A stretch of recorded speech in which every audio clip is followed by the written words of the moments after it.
তার মানে আগুন এটা বাসে গেছিল বুঝা যাচ্ছে।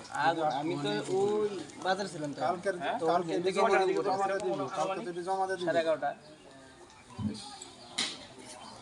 মামা ধরেন আমরা একটু ফোন দেন তো। আর পানি কিভাবে দিবেন কেমনে নি পাইছেন? আর এই যে টিউব দিছিল না এই মোটর দিছিল না গতকাল নতুন গেছেন না ঘরে আর আপনি? গর্ত ভর্তি পানি আছে।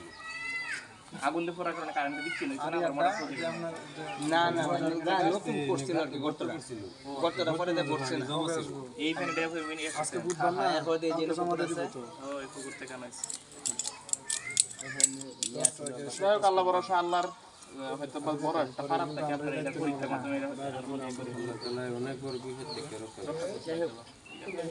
কিছু করার নাই ধৈর্য ধরা আমাদের না আসলে আল্লাহ ভরসা আমরা আসলাম সমবেদনা দেওয়ার জন্য আমরা কাজ করতে পারবো না। আসতে যেতে অনেক খুশি। হ্যাঁ মানে সর্বোচ্চ চেষ্টা তারাজ ভাই না বলছ না তো আসতে আমি খুব খুশি হয়েছি। এটাই আমার দায়িত্ব, এটা তো আমার ইসলামের দায়িত্ব। এটা একটা ভাই যখন কোনো করবে করে ভাই পাশে দাঁড়াবে তো কি আপ্যায়ন করবো? না কিছু না রোজার দিন আর কি আপ্যায়ন করবেন।